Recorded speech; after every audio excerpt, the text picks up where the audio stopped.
Hi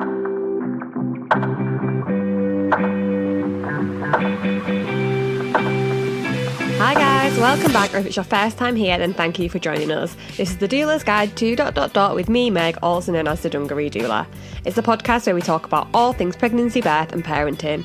My aim is to share unbiased information alongside a bit of friendly chit-chat to ensure that you head into parenthood feeling confident and excited for what's to come. If you're new to the podcast and would like to know more about me, then go and check out the very first episode for a little introduction and a big chat on hypnobirthing, and then the following episodes for some great birth and parenting preparation.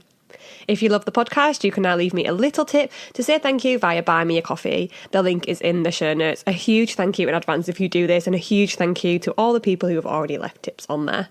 Before we begin, I also wanted to remind you that I now have a pre-recorded online course, which is a full antenatal and hypnobirthing course that you can sign up to and work through in your own time. There are over 30 modules to work through. Each is made up of video content, and then they all come with PDF downloads. There's hypnobirthing MP3 tracks on there, relaxation tracks, journaling prompts, birth plan templates, birth partner checklists, and so much more. It's only £37, which I think is an absolute steal. But to celebrate the launch of season 2 of the podcast, you can use the code podcast for 20% off. Just head to the show notes or click the link in the show notes even, or head to my website, which is thedungareedoula.co.uk, and head to the online course page. And while you are there, you may also see that there is now a second course that you can buy, which is called Hypnobirthing Essentials. So this is a shorter course. This one's just £20, and this is for you if you've maybe taken an antenatal course already, but you want to know more about hypnobirthing. It's for you if you're at the end of your pregnancy and you haven't got much time, if you maybe can't afford a full course, if you've done hypnobirthing in a previous pregnancy and you just want a refresher, then this is for you. And that one's just £20 and is a shorter version, but it's still really good and you still get loads of stuff extra with it as well. So go and check that out. That's my preamble, my little ranty intro bit, and now let's get into the actual episode. So this episode, I thought I would talk about something a little bit different, I guess. It's all of those things that people tell you to do at the end of your pregnancy. So things that, might make your labour easier, things that might bring labour on. And I'm going to talk to you about what the evidence says, what the research says, and I'm also going to tell you my opinion on all of these things. I'll tell you whether I've used them, whether I've had clients who've used them, and things like that. So we're going to talk about things like raspberry leaf tea, eating dates, having sex. We're going to talk about eating pineapples, eating spicy food, all of those old wives' tales that you may have heard about or may be news to you. And hopefully you'll come away from this with things that you want to try and things that you do not at all want to try. So let's get into it.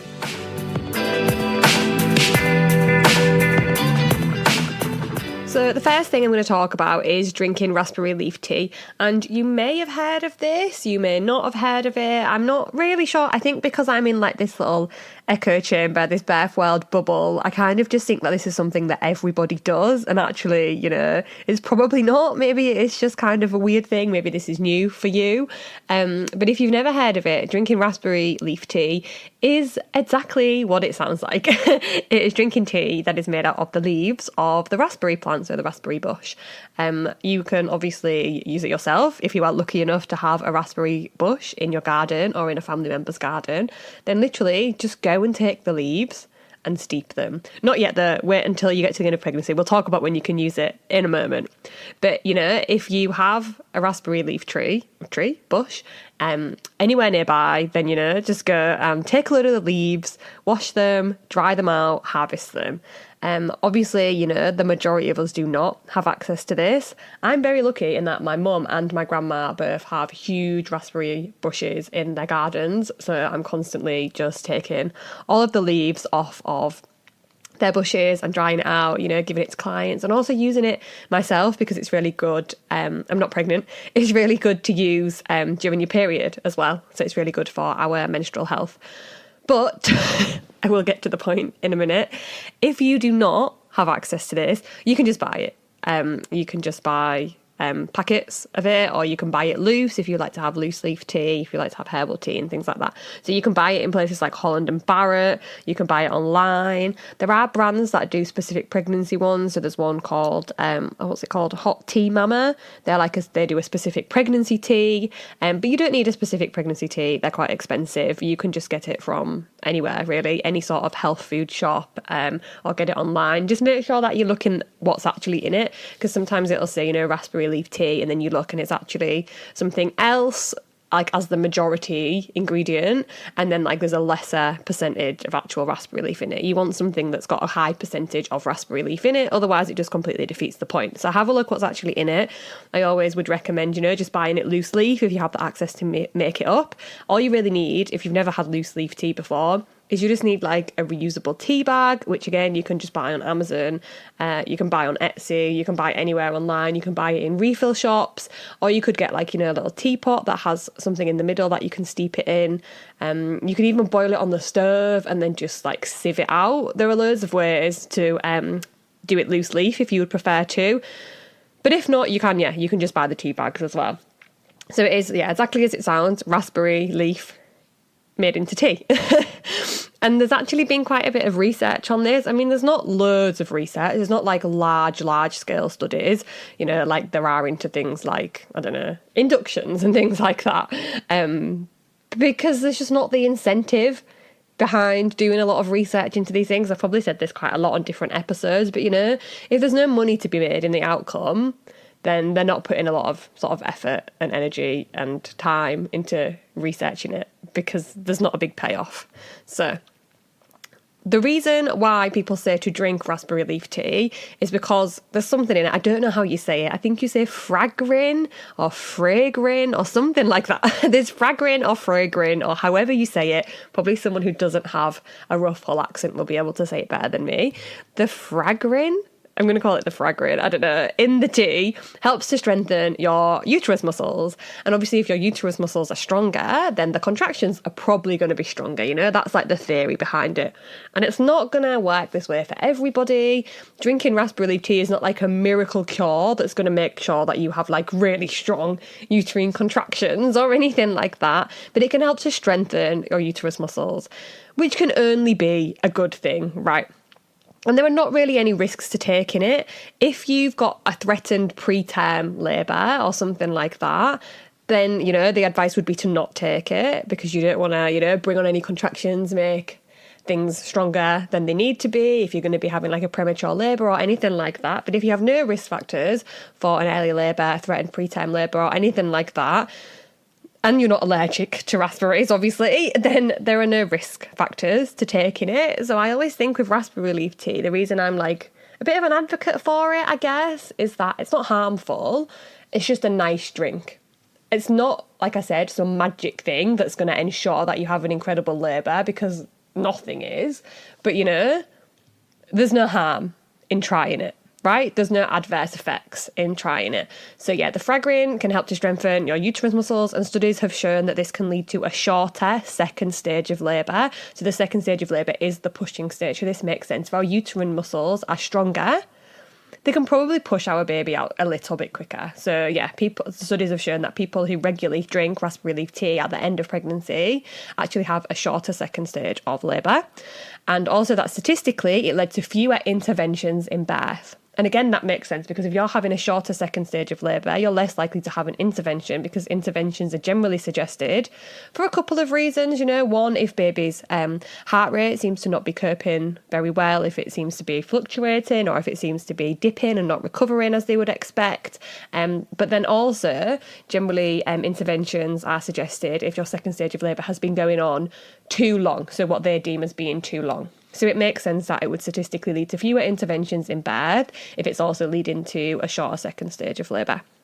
And then there was another study, which is, again, it was very small scale, but it did show a lower rate of forceps deliveries in those regularly drinking the tea. And that's the exact same thing as kind of fewer interventions, because one of those interventions is forceps deliveries. So it led to a lower rate of forceps deliveries in people who were regularly drinking the tea. So, you might not want to do it, and that's fair enough. But it's one of those things that I kind of always feel like can't really hurt to try it, like, why not? Give it a go. I drank it kind of religiously in both pregnancies, and I'm not putting my like sort of easy births down to purely the raspberry leaf tea, but I do believe that it probably did have a bit of an impact, and if I were to have another baby, I would 100% do it again, just because I'm like, I did it last time, I had good births, why not do it again? So you can drink raspberry leaf tea safely from 32 weeks pregnant, but it's recommended to build up the amount. So from 32 weeks of pregnancy, so when you head into that third trimester, you can drink 1 cup a day. And then from 34 weeks, you can drink 2 cups a day. And then from 36 weeks onwards, you can drink 3 cups a day. And like I said, you don't have to. Maybe, you just consistently drink 1 cup a day, or maybe you just build it up slowly. So it's 1 cup, and then right at the end, you drink 2 cups, or however you want to do it. But this is just the guideline of how much you can drink if you want to. And, also it depends on if you like it or not. So not everybody likes it. I like it. It's a little bit bitter if you're not used to drinking herbal tea. Like, I only drink herbal tea. I don't drink, like, I just call it normal tea. I don't know what I don't drink normal tea, the tea you put milk in, like builder's tea, whatever. I don't drink normal tea. And I don't drink coffee. I only drink herbal tea. So I think I'm more accustomed to like that weird bitter, like leaf taste almost. But if you don't drink it regularly, you might find the taste a little bit weird. So what you can do is, I guess not so much now that it's getting a little bit colder, but you might still want to, is some people like to make up like a really big jug of it and then just put it in the fridge and just have it as like a cool drink. And even with that, like you could maybe put some honey in it or something like that to make it a bit sweeter. And the same with if you're drinking it hot. So just make up a cup of it hot and then put some honey in it, or some agave nectar, or some sweetener in it, whatever you want to do to make it a little bit sweeter and hopefully help you enjoy it a little bit more if you don't like the taste. I'm not really sure of any other recipes or things like that you could do with it, but if I do find anything, I will have a look. I'll pop them in the show notes, and I will also, as always, pop the research studies into the show notes too. But yeah, that's raspberry leaf tea. And in my experience, I think probably all of my clients, from the top of my head, have used it. And obviously not all of my clients have had easy, straightforward births the way that I did. So like I said, it's not magic. But all of my clients that I've spoken to about it have said, yeah, I would use it again. So that's one thing that I do recommend if you fancy giving it a go and you don't have any of the risk factors that I mentioned earlier. Right, so the next thing I want to talk about is eating dates. And again, this is something that you do at the end of pregnancy. It's another thing that you might have heard of. It's another thing that you might not have heard of. But literally, just eating dates. So eating 6, like regular smaller dates, or eating 3 medjool dates. Is that how you say it? I don't know how to pronounce anything. Eating 3 medjool dates or 6 smaller dates towards the end of pregnancy. So from around 35, 36 weeks. Every single day. And there are a few different reasons why you might want to do this. And again, this is another thing that I personally sort of support. I don't obviously like force people to do it. Again, I'm not saying it's not going to make or break your birth, but it's another thing that I do advocate for. I do think that, again, there's not really any reason not to do it. It's not particularly risky to do it. And it's just another thing that may contribute to your birth experience. The one way that it may be risky, well, not risky, that's sort of not the right word, but the one sort of scenario where it may not be the best thing to do is if you have any issues around like how much sugar you want to consume, because they are quite high in sugar. It's natural sugar, but they are high in sugar. So this might be if you have gestational diabetes, you might want to like food pair. And, that's a topic for a whole other podcast. If you have gestational diabetes, I'm sure you know what food pairing is. So if you do, and you're eating dates, then you might want to food pair them, or you might just want to miss it out completely. It's completely up to you. So there are some benefits of eating dates throughout all of pregnancy. So like I know I just said, eating like 6 or 3 from 35 weeks every single day, but you can eat them at any point throughout pregnancy and it's not going to do you any harm. And there are benefits to eating them. It's just if you want to get into that set routine to sort of reap the benefits, like the extra benefits, then you want to do it daily from 35, 36 weeks. But earlier on in pregnancy, dates are really beneficial to eat anyway because they're full of fibre, and we need a lot of fibre when we're pregnant. It can also help with constipation, so many people when they're pregnant get constipated, so eating dates can help with that.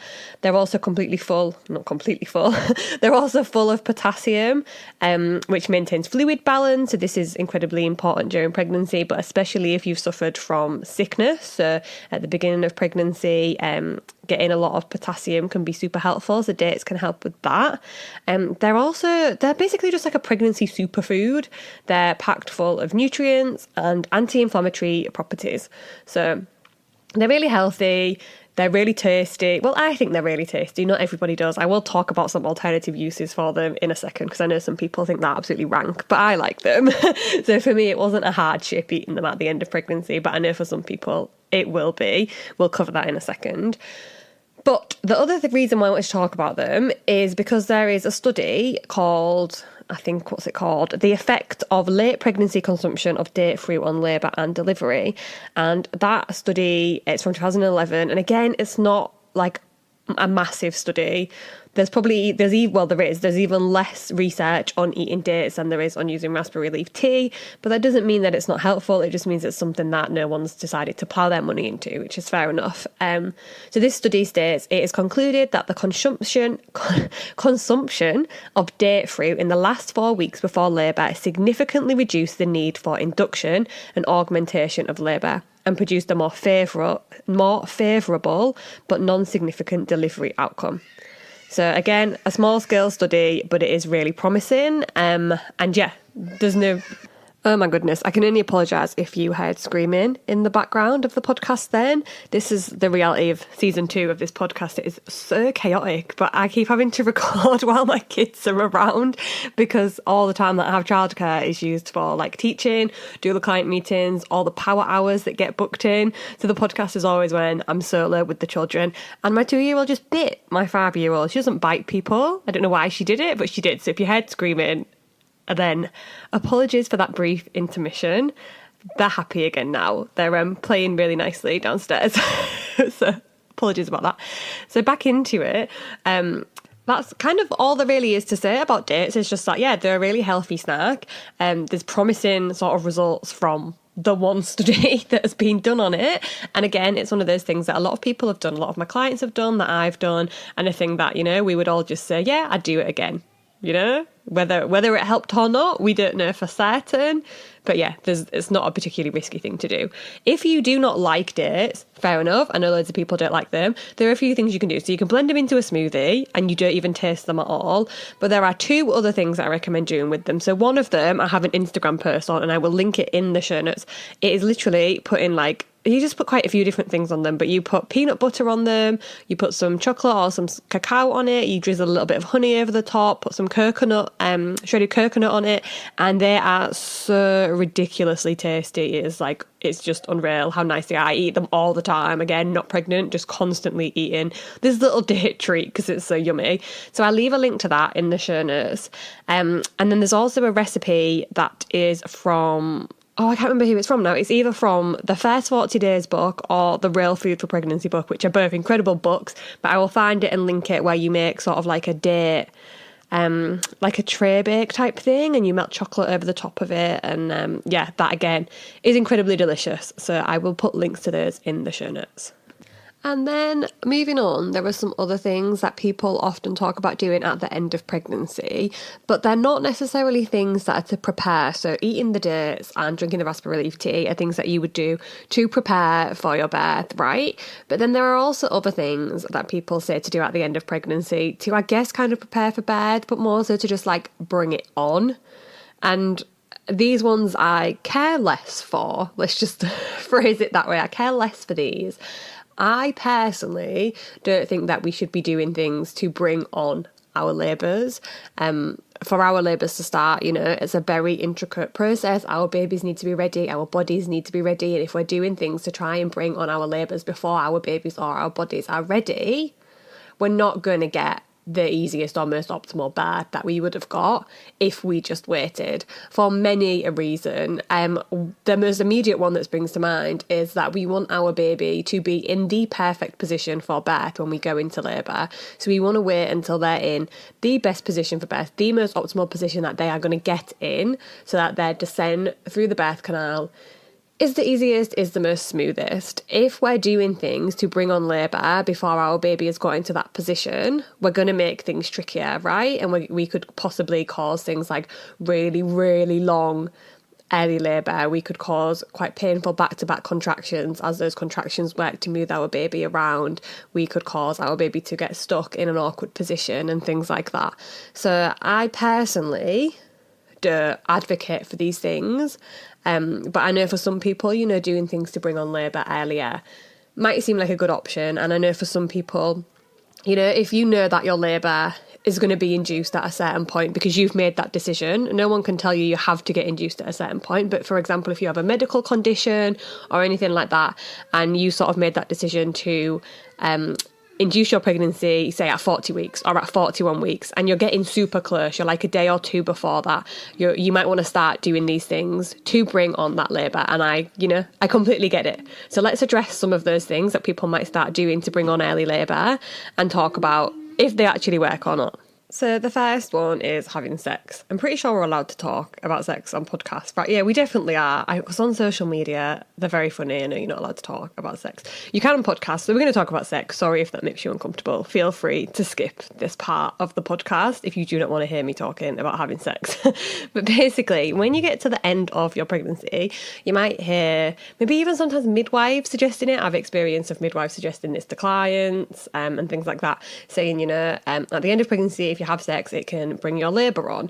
And it's not really true. It can't, as far as we know, it can't bring on labour unless you were already having like labour sort of signs. So you might not even have been aware that you were having them, but if your body was already sort of getting things in motion, if you was maybe having really mild background contractions, maybe if your cervix was already started to thin out and efface, if all of these things were already happening and then you had sex, that might boost things. It probably will give things like a little extra boost, and that is for two reasons that we'll go over in a second. But if you're nowhere near ready, it's unlikely, very, very, very unlikely. We have no sort of data, no reason to believe that it brings labour on. But certainly if you're already in those very, very early stages, it could give things a little boost. The reasons why, there are two reasons why. So the first is that this is only if you're having unprotected sex. Again, sorry if this is too much for some of you, especially if you're listening to this on like your commute to work and you're like, come on, it is too early for this talk. Apologies. But if you're having unprotected sex, then in semen, there's prostaglandins.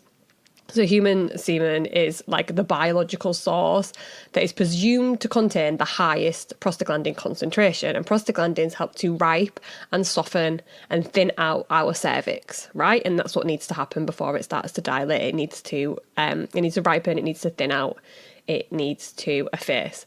So prostaglandins help to do that, right? So if you having unprotected sex with a man and then their semen gets onto your cervix, and the prostaglandins in their semen interacting with your cervix could make it ripen a little bit. And this is when we talk about having a stretch and sweep, what midwives are trying to do when they give you a stretch and sweep is to stimulate prostaglandins to be created at the site where they are needed, so at the cervix. So it's a similar sort of thing, right? Like you're getting more prostaglandins at the source, at the site where they're needed to ripen the cervix. So that's one way that having sex can sort of help if you're already in labour. But yeah, it's not going to be enough to kickstart your labour if your cervix is completely closed, it's really far back, your body is just not ready to go into labour yet. It's simply not going to start it out. And then the other way is that, if you've listened to other episodes of the podcast or you've done any birth preparation, you will know that for our uterus to contract, those contractions are stimulated by the hormone oxytocin, and it's really super important. It's like one of the major factors to drive our labour forward. So what oxytocin is it's also known as the love hormone, and we get it in abundance when we feel really loved and we feel really close to somebody and we feel really safe and we feel really relaxed. All of those things are hopefully how we also feel when we're having sex. So if you're having sex with someone that you love, hopefully you are in a calm space. Hopefully you are in somewhere where you feel relaxed. Hopefully you are somewhere where you are undisturbed. So you're going to feel really loved and you're going to get this massive surge of oxytocin. And then if you have an orgasm, that's when you get like peak levels of oxytocin. So if you're already in those early stages of labour and maybe you're not quite sure yet, or maybe you do know and you're just, doing it anyway, like that's fine, sometimes people do, you're going to like really boost it up a notch by giving yourself this massive boost of oxytocin, right? So that's why people talk about having sex towards the end of pregnancy. It's not necessarily going to bring it on, but these things, might sort of help it out a little bit if it's already started, or they could have an impact on when you do go into labour, because if your cervix has already been ripening from having those prostaglandins, if your oxytocin receptors have already been, working like overdrive because you're getting loads of boosts of oxytocin, all of that stuff's, there's no risks involved, is basically what I'm trying to say. Just like with the raspberry leaf tea, just like with the dates, there's no risks involved unless, there is some sort of risk that means that you shouldn't be having sex all the time at the end of pregnancy, then that's fine too. I don't know what that might be. If there is, do not do it. And again, this is kind of one of those things where I would never say to somebody, you should do it. And it's not even something that I advocate for. Like, I talk to my clients about the raspberry leaf tea. I talk to them about the dates because they might not know about it. I don't tend to talk to them about having sex just because it almost seems slightly inappropriate to suggest, first and foremost. But secondly, because, if you want to do it, you're going to do it. I do not think that you should be doing it just because you think it's going to have a bearing on your labour, because that's not going to make for an enjoyable experience, right? You should only be doing it because you want to. You should not be doing it because you think it's going to make your pregnancy or your birth better, because it kind of just completely defeats the point. But the reason I'm mentioning it here is because it is something that is constantly brought up as something, do this at the end of labour and you might have an easier, you might bring on your labour, it might be easier. Like, midwives say it when you start going overdue, go home and have sex, that's going to help. And it's kind of like, it's helpful to know the reasons why, but it's not something that I think we should be putting loads of pressure on ourselves to do. If you're up for it, great, go do it, have a really great time. If you're not up for it, know that that is also really normal, especially if you're like 40 weeks pregnant. You're just over it now. You're really tired. You've got a huge bump. Like, do not feel like you need to go and have sex all the time. But there is some studies around it. So there's one that's called Sexual Intercourse for Cervical Ripening and Induction of Labour. And the conclusion of that was, it just says like, and again, I will link these below. It said there was one study of 28 women, so absolutely tiny, and it had very limited data, but it did say that sexual intercourse at term has been associated with earlier onset of labour and reduced need for induction at 41 weeks gestation. And again, like, is this because these people would otherwise have needed to be induced at 41 weeks gestation? I think that brings up questions of its own, because unless there is, a medical necessity to induce that 41 weeks gestation, could we not have just let these people get on with their lives and carry on, I don't know. But anyway, I will leave the links to this and a few other studies on, well, they're not even really studies, they're just like small research papers in the show notes as well, if you do want to read more about this. So I will stop talking about sex now, and we'll talk about just the last couple of little things that are actually bullshit that you might hear about. So the first one is eating pineapple. Again, some of you will have heard of this. Some of you will never have heard of this and be like, what the hell are you talking about? But some people will say, you need to eat pineapple and that's going to stimulate your uterus contract. That's going to start the contractions off. And this is simply not true. So this is based on the fact, it's just an old wives' tale that basically says that if you eat loads of pineapple, there's this thing in it called bromelain. I cannot say these words. Bromelain, I don't know. And that could trigger your labour to start. But actually, this thing, I'm going to keep saying its name, is found in the core of a pineapple. Like, no one's eating pineapple core because it's disgusting. I absolutely love pineapple, but I'm not eating the cores. And that also, if we were eating the core of the pineapple, we would need to eat between 7 to 8 full pineapples and full cores to have any effect on sending our bodies into labour, which is insane, right? Nobody could eat that much pineapple. Like I just said, I absolutely love it, but nobody could eat that much pineapple. Like, you would burn your tongue off. It would just be absolutely horrible to do that.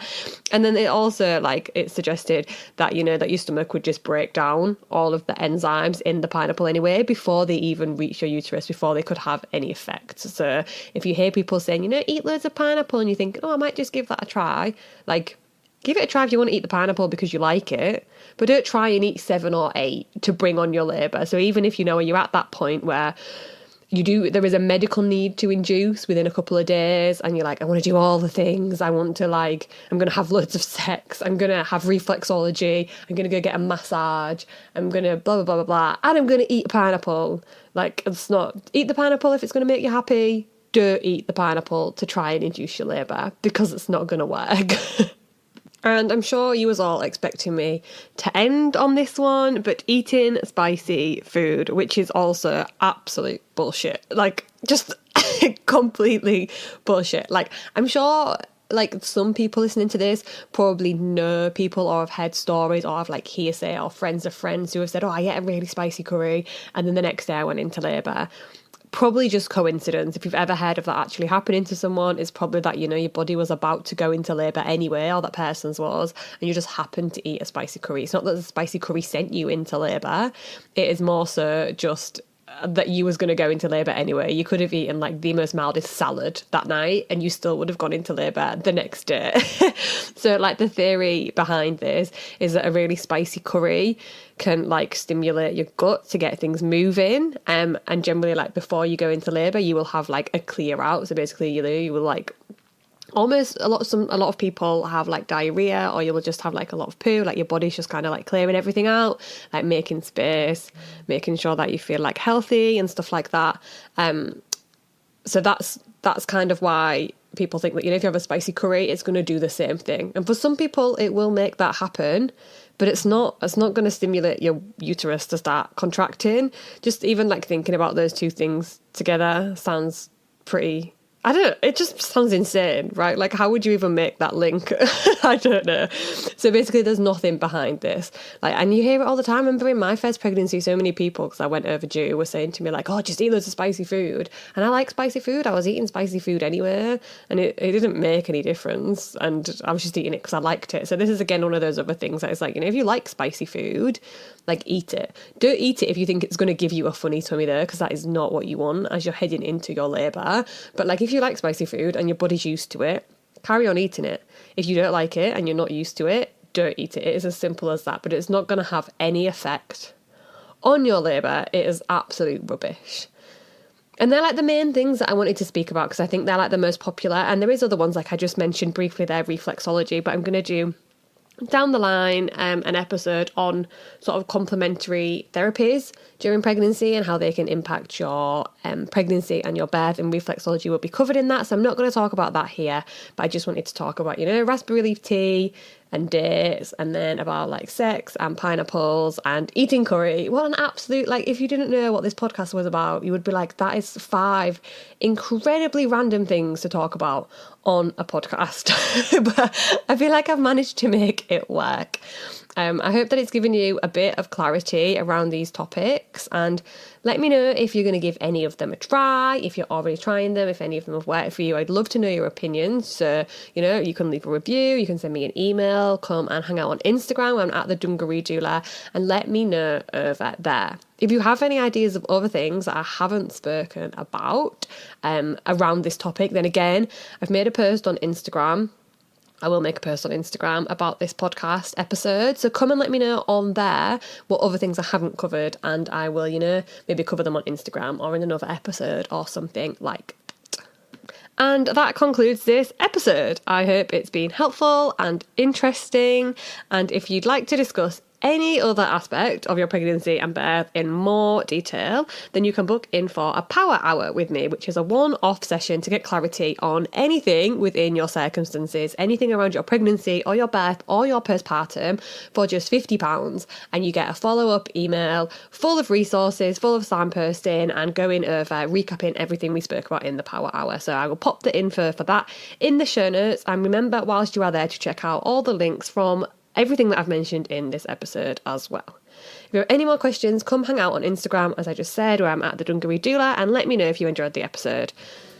Thank you for listening. If you enjoyed the podcast, please stick around, like, follow and subscribe, or even leave a little review if you don't mind. It's very, very helpful. Speak soon. See you next week. Bye.